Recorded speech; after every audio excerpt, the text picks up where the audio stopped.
Welcome back, guys. Today we are back on the servicing, and look, we're going to be servicing my car this time, the VE Commodore. Some will see just how much work this thing does. It does an immense job travelling all over the countryside and look, even out into the bush. And lately we've been overdue for a service, about 2,000 k's overdue. So generally every 10,000 k's or 6 months I service this engine, and it's just a simple oil flush, check over, filter replacement. That's what we're going to show today. What we have done though is we are running the car at the moment currently, and we are running an engine oil flush through it. Just due to it being a couple of thousand k's over service, I want to try and get all that oil out, because the Alloy Tech engines have a real tendency to build up with sludge. So from the VZ right through to the VF, they ran the Alloy Tech engines. Prior to that was the Ecotech engines, which ran right through from a VS right through to VY Commodore. So really cool. The Ecotechs are my favourite. Prior to the Ecotechs, they had the Buicks, 3.8 litres, the Buicks, and they ran from the VR all the way back through to the VN. So really great motors, but the Alloy Techs have a bit of a tendency to build up with a bit of sludge. Also have timing chain issues, which, look, I can't tell you how many timing chain replacements I've done on these. A manifold off, timing chain cover off, exposing the 3 chains in behind. And they're about a 14-hour job, and as I said, I can't tell you how many I've done. So one thing I want to avoid is basically having to do timing chains in future, which I probably will never have to, because this is a Series 2.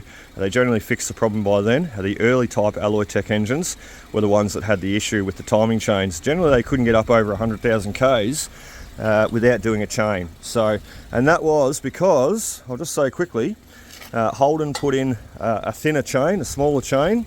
They realised their issue some years later, and in Series 2, in the later Alloy Tech engines, they rectified it and put the bigger chain in. So timing chains are not really an issue for this engine. For the earlier ones though, most definitely, and I've done plenty. So anyway, let's put the axle stand under. We've had enough run time. We've got the engine oil flush running through, so we can turn that car off, and then as we drop the oil from underneath, it's going to come out like water, and we'll show you that next. I'm just quickly going to show you something. Can you hear that? Ready? It'll stop in a minute. There it goes. So what that buzzing sound is, everything's electronic these days. So if you ever turn your car on and you've turned it off and you've heard a bit of weird noises or look, electric motors or something going on, that's exactly what it is. It's little actuators, and they're all electronically driven nowadays.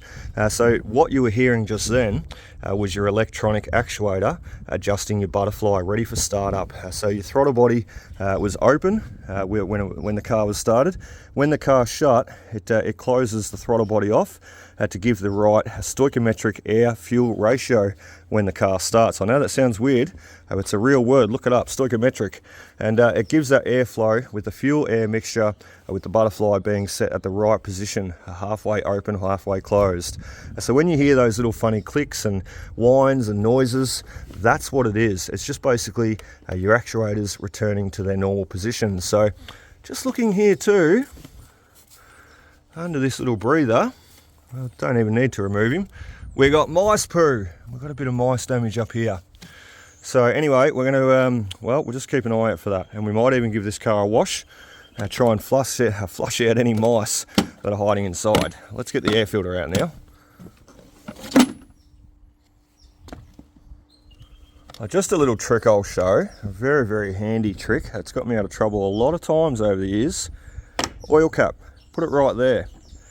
Don't put it there, don't put it there.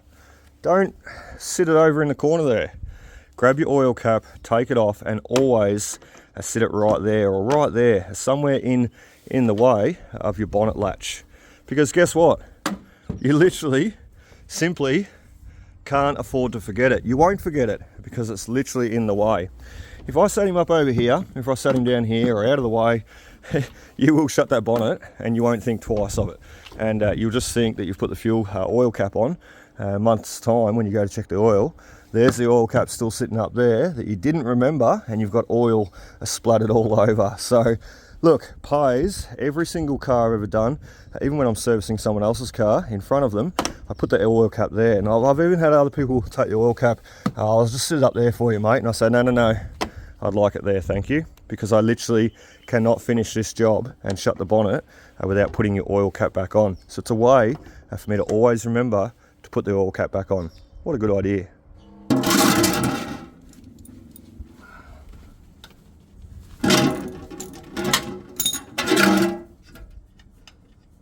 Using my trusty saucepan. I've got the seal, rubber seal coming off with the sump plug, which is perfect because we're going to replace that as well. Oh, look at it! Super black. Coming out nice and warm too, and like water because we use that engine oil flush. So, very nice. Let's let that drain and we'll come back when it's finished. Alright, well while the oil's draining, our next job is to remove the filter. Now this is a pretty easy one on the VE Alloy Tech engines and the VZs because they made it simple. They've actually got a oil filter housing on them. So instead of actually having a proper oil filter with the metal housing, they are just designed like this now. So it's just got the paper filter. Just like that, and they sit in a metal housing, and that's what we're going to remove now. So 24mm bolt for the VEs, simply sit him there, and we want to turn anti-clockwise, and we're going to undo him together. If I can get that on. Oh, there he goes. Just keep him nice and straight. He's not too tight at all. So undo the housing.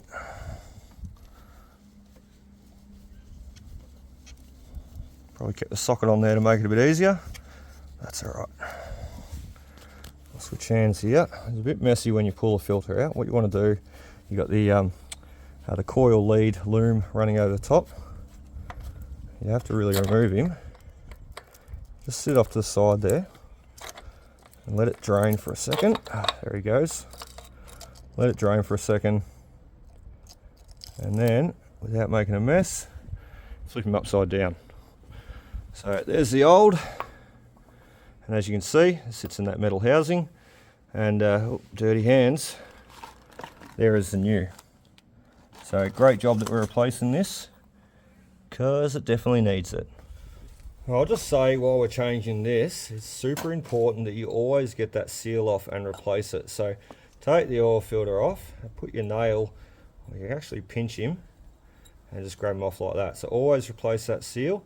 And look, we don't have to wipe the oil filter housing too much inside the engine bay there, fixed to the engine. We just wipe out this little screw top, the little cap. So nice and clean. And what we're going to do, whoop, if he doesn't roll away, give him a phone call, put the new seal on, just like that, oil filter in. It's good to go in. Just while that oil finishes draining, let's show you what the front of the VE Alloy Tech engines look like behind the timing chain. So this is a lot of the work that I used to do in the workshop when I worked for a Petters. And look, even though I work for a Petters, you know, we did a lot of work on every type of car, and we did all type of work. We pulled out gearboxes, we did tune-ups, servicing, we did timing chains, timing belts, we did diffs and gearboxes, motor replacements, rebuilds. We did it all. So look, basically this is some of the work that I used to do on all different vehicles. We got some printout sheets, and you can see there all the different timing chain setups. This one's on a Ford Ranger, a 3-litre dual overhead cam. This one's on a Holden Astra. So look, all the different timing belt setups, and we just get these printed out through VACC to help with torque requirements, you know, steps and specifications. Look, it's all there. So we've got a Holden Rodeo 3.6. Where are we? There's a VE Alloy Tech in here somewhere. I've done so many of them.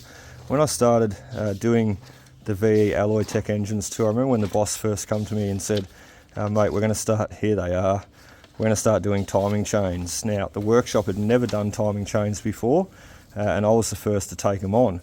So, a bit of a mission, and the recommended time for doing this job, and it's a big job, it's a whole strip down of the motor, heads off and you know, timing chain off, everything like that. manifold away, timing chain cover off, and all the chains and tensioners guides replaced. So look, it's a huge job. I think it was quoted around the 14-hour mark in the workshop for memory. And the first time I did it, it took me, a bit over 20 hours. It was about 22 hours of work to strip down and put all back together, because I did not know what I was doing. It's the first time I'd ever done one. So look, the VE Alloy Tech, or the Alloy Tech in general, motors, VZ, VE, Rodeo, 3.5 litre V6 engines. I managed to get the timing chain replacement, removal, and back again within about, well, look, I used to get them down to about 6 hours. So after learning what I was doing, the 22-hour limit went down to about 6 hours. I used to be able to get the car in the morning, strip it right down to this, the bare bones, replace all the chains. You'd have to put your guide tensioners on, your little tensioner lockout plates, and they would lock your cams in place so you could remove your chains, put your new ones on, and look, basically fix it up. And I'll be able to strip it down in the morning and look, have all the radiator, airbox, manifold off, heads away, coils out, timing chain cover off, and I'll be able to replace the chains by about, look, a bit after lunchtime. By about 5 o'clock that night, when I left, basically this was all back together. And the next morning when I started work at 8:30, I would start the car, bleed it all out, run the fluids, what have you, get it up to temperature, make sure there was no ticking, no leaking, no noises, no knocking, and I would release the vehicle. So about, let's say about 6 hours that I was working on it, after about 10 hours of run time, or 10 hours in general, labour, what have you, I would let the car go out of the workshop, and I was quite confident that I wouldn't see it again. And I never did, never had an issue. So look, we've got to put a bit of water in there. I said, just wanted to show you that, what the front of a VZ or Alloy Tech motor looks like in general. Where is it? Oh, right there. So that's what you've got going on inside the front of that motor. Anyway, enough of that. Let's finish the service. Let's throw this guy back in. It's just started raining too. We've got no oil on that seal. Don't really need to. It's not that necessary. So let's put him down and run him in. We've still got a bit of oil inside the filter housing too. So look, a lot of the old school mechanics and that, you see them grease up that oil ring, that O-ring, and it's a good idea to do it on the old oil filters with the metal housing. And they've got the rubber seal around the top, rubber ring. These ones here, look, you don't really need to worry too much. Just take him out, change the seal, new one in, nice nip up, and job done. Alright, we're ready to put the sun plug back in. He's only at a very slow drip. That's been draining for about half an hour too. So we put the engine oil flush in, and we got that oil nice and hot by running the car and running the oil flush through it. And now we're finished draining. So once again, tight and a little bit firmer. Pull the oil out and we'll give you a look. Ew, look at it. As I said, 10,000 Ks or 6 months. Every 6 months I like to do my cars and service my cars, or 10,000, whichever comes first. And that is about, well, nearly 12,500 Ks of 540 Penrite oil. The last stuff I put in there, I always use Penrite. I just become accustomed to use it. So look, that's pretty dirty. It's not the worst. It's not the worst I've seen. And at least there's still oil in it. That's the main thing. Even though it's a bit dirty, there is still oil there lubricating the motor. But it is, well, it's worn. So we need to replace it. And beautiful, synthetic, fully synthetic, HPR 540. As I said, it's going to do the job perfectly. And that's, look, I'm not sponsored by Penrite at all. And it's expensive, but that's what I like to use in all my cars. Don't mind the messy shed. We've been doing a lot of gold panning, sluicing in here lately. I just need to find a screwdriver to undo this oil cap too. I'll just say 6.7 litres is the amount of oil that the VE SV6 Series 2 Commodore Alloy Tech V6 engine takes here. So that's what we're going to put in. This is a 7 litre drum. There's a really cool Penrite application too you can use. Jump on and have a look. I've used it for years. It's really handy. Penrite oil app. So we'll measure out about 300 mil thereabouts, and we know that we can tip the rest of that bottle straight down the neck of the engine, and then we'll tip that back into the bottle and save it for future. So let's put the oil in now and let's top her up.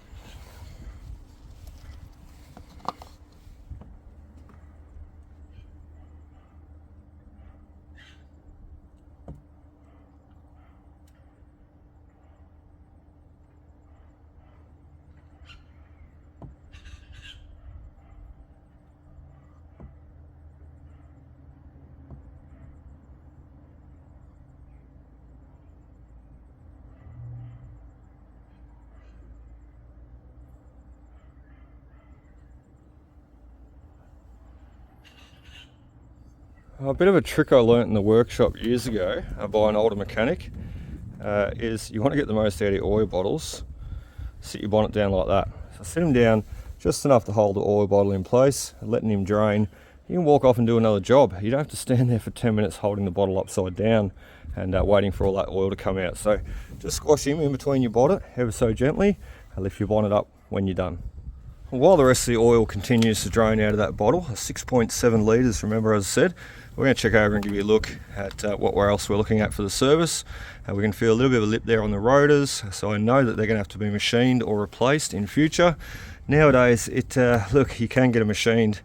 It costs you about 40 bucks a rotor. So nowadays, it's probably just cheaper to look at replace them. You get brand new rotors, and if the rotors have been machined in the past and you've got a lip again, well, you can't machine them any further because they come undersized and they will dangerous warp. They'll just crack under heat when you're braking. So there is a minimum requirement of what you're allowed to machine. And we used to have to get the vernier calipers out and always measure up.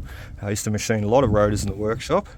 Used to spend days machining rotors. These back ones need doing too. So just by running your finger over there, you can feel that lip right at the edge of your rotor. I'm not talking about on the shiny bit where the pad comes in contact. I'm talking about right at the lip of the rotor. And you'll feel that little bump, the little lip. And what that is that's the original face of the rotor, and in between you've got where the pad wears down. And so where the pad's wearing down is how much you can feel how your pad is actually gripping on your rotor and wearing it down. So looking in there, we're also looking at the brake pads. If you can see them, plenty of meat left on them. Plenty. Very hard to show you on camera. Plenty of meat left on the brake pads. I got a screw in my tyre. How about that, eh? That's screwed. These back tyres do need replacing too soon. So when you're looking at tyres, the wear markers are just inside here, and you can see right near my finger, maybe, if I take the torch away it's probably better. You can see right near my finger, there they are, that's better, that's easier. So when those little tread marker wear markers are level with the tread of the tyre, you know it's time to replace your tyre. And don't get confused, because some tyres, they'll have those little break up little markers to help separate the water. So when you're going over big puddles of water on the road, your tyres just don't go slick and go skating all over the road. Those little breakers within the contour of that groove there will actually help break the water on the road. So there you go. Another thing I learned from an old time mechanic. But those are your tread markers, and you can see we're well above the tread markers still. We've got a couple of mil, no worries. They're starting to wear on the inner though, compared to the outer. So they could do with a rotate, that's about it. So that's the driver's side. We're going to do a light check too. The most important, always do a light check. Because how do you know your park lights, your brake lights, how do you know they're all working between services unless you check them? Sorry, I'm looking at my hand there. There's your wear markers there, there, and there. Once again, I can see that we're wearing tread on the inside. More than looking at my hand again there, we're wearing on the inside. So once again, the tyres could do with a rotate. I'm not worried about that screw that I've seen either before. He's obviously been in there for a while. He can bloody stay in there. Let's have a look at the front. So rotors, pads, brake pads, brake rotors, they're all good. Front tyres are the best, which is good. You always have your best tread tyres on the front, because that's where your steering is. you blow out a tyre or lose a tyre in the back, it's not as bad as what will happen if you lose a tyre in the front. Your tyres, your front tyres, are the best tyres always, because they're your steer tyres, as I said. Look at all that dirt in there. What is going on in there? We've got a sand pit. Oh dear. Anyway, that oil should be finished draining by now. So we can simply take the container away and the oil filter away, and we can button up the oil cap. And remember, we know by having him at the front here, we would never have left him behind. A simple one for the radiator top up. We're just going to add a little bit of water. You see the level's just down. Well, it's not down too low at all. Don't be confused either. Some of these new cars, you know, people get confused. Where is the actual radiator top up point? That is the radiator top up point. That is your overflow. So basically that is where your overflow would go. Remember, water expands. So when you've got your radiator topped all the way up and you start your car and the water starts getting hot, generally cars run about around 83 to 85 degrees temperature, the water temp. So when the water temp starts getting hot, the thermofans kick in, it cools the water down, it circulates around, it flushes the cold water into the engine, the hot water back into the radiator, and it repeats that process. It cools it back down again with the thermofans. So look, what basically happens when water expands, it goes into the radiator. The radiator has only got a maximum capacity. As the water gets hot, it expands, and the maximum capacity overfills, and the water's got to go somewhere. So it pumps out into this overflow bottle, off into the side here. So don't be too concerned if you don't see, well, you don't see, I've got nothing on the dipstick there. I will just throw a little bit of coolant in there. But don't be too concerned, that is your main top up point. So we've topped that up with water. These caps have a tendency on the Alloy Tech engines, the alloy housing, they do have a tendency to bind up. So put a bit of grease on there if you have to, even get a wire brush and scrub him clean. We've topped up there though, that is our main top up fill point for the radiator. So, and we just go the cap all the way, and he's got that little clicker all the way, so you know he's home. So perfect stuff. We can do stuff. And as I said, we'll just throw a little bit of coolant in there. The next thing we're looking at too, the main thing for a service, we're just checking over things too. This is a quick service, remember. Main thing is just our drive belt. So we're looking for any major leaks, oil leaks, water pump or power steering or anything like that going on the front. I can see a little bit of timing cover leak, timing cover oil leak. That's nothing too worrisome. And the belt looks like it's in great condition, the drive belt. So the main thing we're looking for is cracks, or the drive belt perishing. Remember, it's rubber, it gets hot with the engine heat. So we're looking for cracks or abrasions or rips or tears on the belt. They've got a fabric of cotton inside, like a sewing. So you'll see the material, the cotton starting to come outside, and you'll see the cracks quite visibly. Not on that belt you won't, because it's in perfect condition. So power steering fluids there, we've done the water, we've done the radiator, we've done the oil, we've done the housing cap, and we'll put a bit of coolant in there, and then we're going to start it up and check the oil. Well, we're nearly finished. We've just got to pour this oil back in here. We've got to fill out our service sticker. Remember, every 10,000 Ks we do a service. So we'll pour our oil back in there, oil filter there, rag over the top, keeping that jug clean. We had 300,000 Ks that we should have serviced to that. Let's have a look where we're at. So we've got 302 at 200, 302 200 on the dot. And as I said, it was supposed to be serviced at 300,000. What am I doing? So 302, we're going to take him to 312 or 6 months from now. So we're April, and we're going to go 5W40.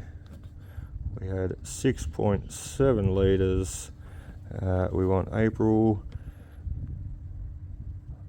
10th, so October 2024, or what did I say, 312,000 Ks.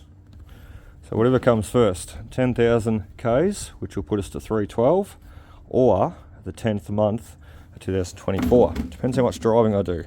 I know what's going to happen. I know what's going to come first. Definitely the Ks. Let's put the sticker on and let's finish it up.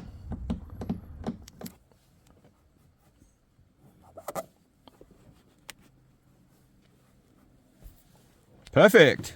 Right, well here comes the exciting bit. The car is off the jack stands and off the jack, and now we're going to start it up. So we've got the oil in, we've done the filter, done the sun plug, done all the fluids, and we're going to start him up momentarily, and then we're going to check the oil level. So all this is doing is pumping the oil around the engine, start him up momentarily, turn him off. That's all you need to do. One thing too, always take keys out of a car with windows that are done up. Never leave keys in a car. That's one thing I've learnt mechanicking. A good tip to remember. So throttle body returning to normal position. There he goes. And now we just want to wait a little bit, probably 5 seconds, 10 seconds, whatever. Let that oil fall down out of the head. Return back to the sump, and we're going to get a proper accurate reading. And the first dip, don't even look at it. Just disregard it, because it's not accurate, it's not true, it's just telling you lies. So disregard the first dip always. Unless it's a cold morning and you've just come out and checked your oil and your car's been sitting overnight, don't ever read the first dip, because it tells you nothing. Always go after the second one. So there we go, the first level. A lot of people are going to know this, but the first level there down in the crosshatch is too low. It means extremely low. Up here is coming up to mid-range, up into medium, or mid-level I should say, and then up into that top crosshatch is, well, basically anything over is too high. So that's where we want to see it. So we'll wipe that one again. The oil is still falling. 6.7 litres we put in this guy. May take a little bit more. We might just have to put a bit more in, because I think we tipped out more than 300 ml out of that bottle before. Let's have another look. You can see it starting to climb. Nearly at the nearly halfway point. We're going to let him sit for a while, and we'll come back after about 5 minutes when all the oil's fallen, and we'll just give him that last check. Alright, well there it is guys. I really hope you enjoyed. This is the workhorse, as you've seen. Go out and do all my detecting in this car, metal detecting. The boot's full of stuff, boot's full of rubbish actually. It probably needs a clean out now we've serviced it. But look, that is about it for us. We've nailed it. We've done the quick service.